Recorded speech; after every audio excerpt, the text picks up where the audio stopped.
Alright guys, so I've got the brake caliper off of the Toyota, and while I had the camera off, I filed all of this rust off, or almost all of it. You see a little bit on there, but look how clean that is.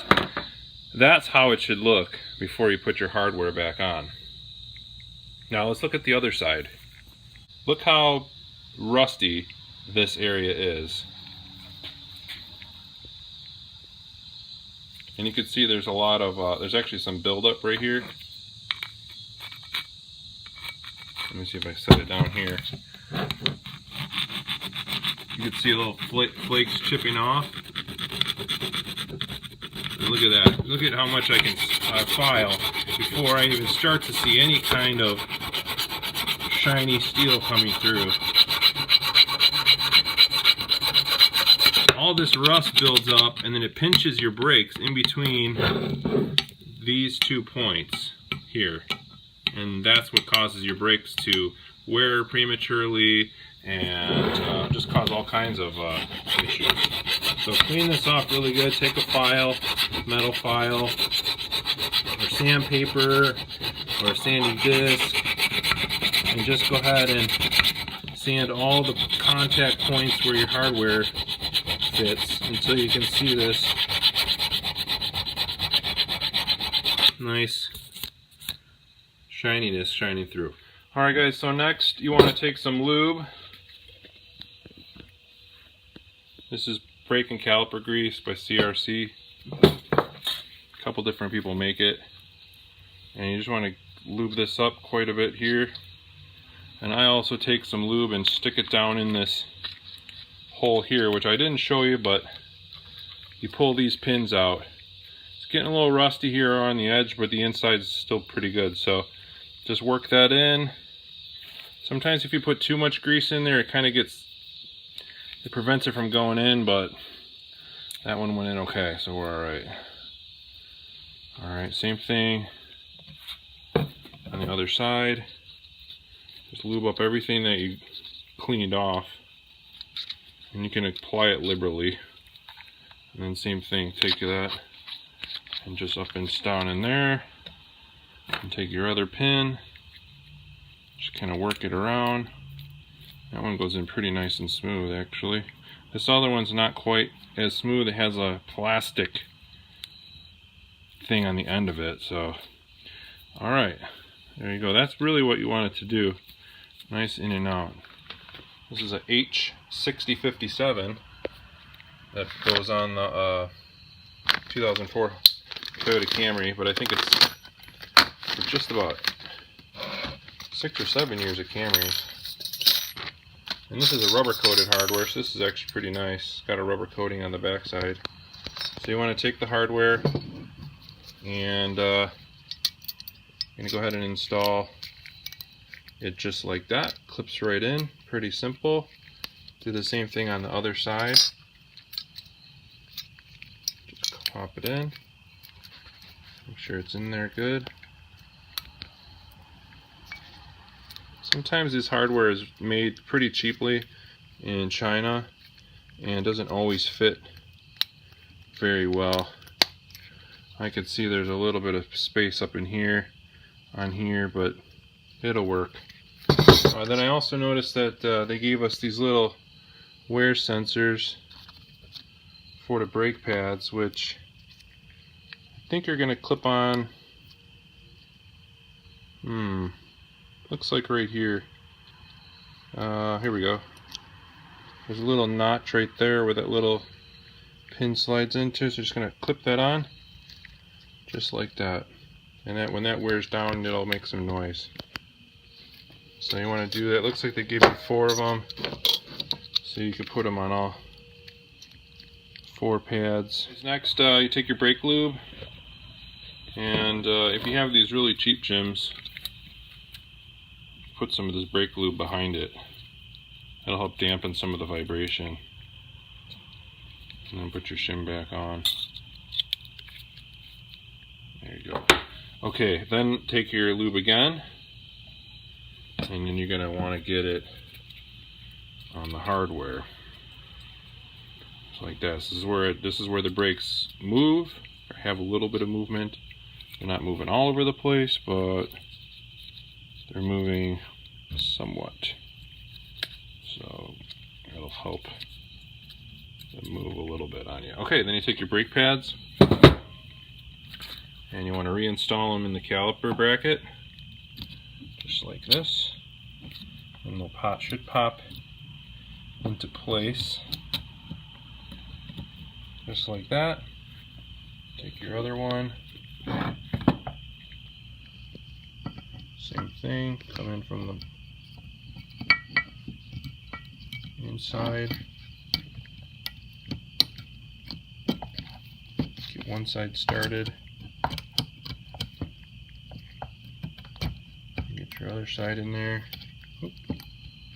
Sometimes it takes a little bit of back and forth. There you go. Then you're ready to put them in. Just want to looking just like that, and then you can slide it right over the rotor when you're ready to reinstall it. Okay guys, so next you want to retract the piston, push the piston back into the caliper. And so I use an old brake. You can use it, probably this is probably a better direction. And if you got a giant C-clamp or big pair of vice grips or something like that, they do rent a brake kit at AutoZone, Advance, O'Reilly's. You can also rent that. But if you don't want to go rent it and you have one of these laying around, just put that on and slowly tighten the piston back in there. And you want to go until it's almost flush with the bore here. It's pretty simple. Some people open up the master cylinder.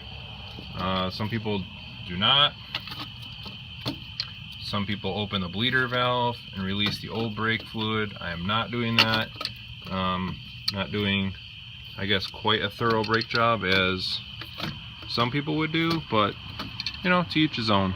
You don't want to go too fast, you know, because you could maybe damage something, so just take it nice and easy. And plus, if you take a little break in between every couple of turns, the piston has a chance to kind of go back on its own just due to the pressure. So we're just about got it all the way back. I can tell it's almost all the way in there now, and I think we're good. I'm gonna go ahead and now release this pressure, and we'll take the old brake pad out, and you can see now it's nice and flush here. There's nothing sticking out. So when we put the new pads in, there's plenty of space here for them to fit. All right, next I'm gonna take the new rotor, and I already cleaned it off. So I'm gonna take it and you're just gonna put it back on. Now if you had those screws that go in, you'd have to line up these holes. We don't have those screws, so we don't have anything to line up. So we're just gonna put the rotor on just like that. Next, I'm gonna go grab the caliper bracket. All right, so I've got the caliper bracket, and we're gonna reinstall it. And remember that the bolts go on the back side. So just slide the pads over the rotor here, just like that. And get your bolts, put them in through the back, and sometimes it's just a matter of feeling around until you get them to start to thread in. And once they get started, you can go down to the other one, just screw that back in. Like I said before, it's not terribly complicated. If you can unbolt the bolt and screw a bolt back in, you can pretty much do a brake job on your car. All right, we've still got the 17mm on here. So what I'm gonna do is I'm gonna flip it. We're gonna tighten it up.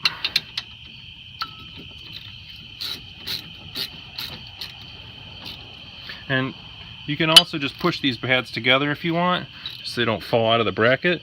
And I give it a really good snug down. I don't know if that's 80 foot-pounds or how strong I am, but I'm 220 pounds, and I put as much muscle on there as I can.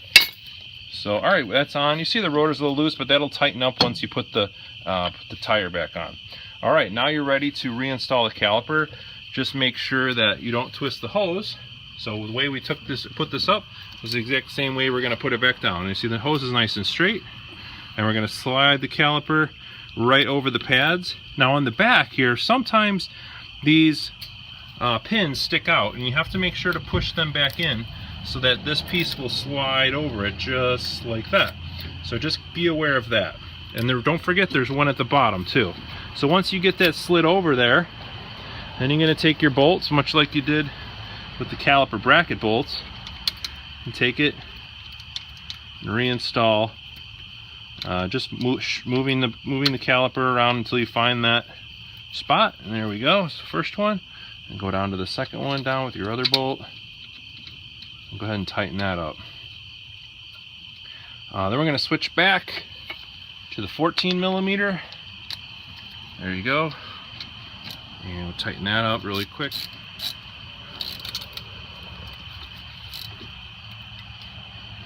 Okay, same thing on the bottom. Now one thing you want to do after you get this brake job done, and this is the exact same procedure on the opposite side of the car. This is the driver's side that we just did, but it's the exact same on the passenger, so I'm not going to show you that.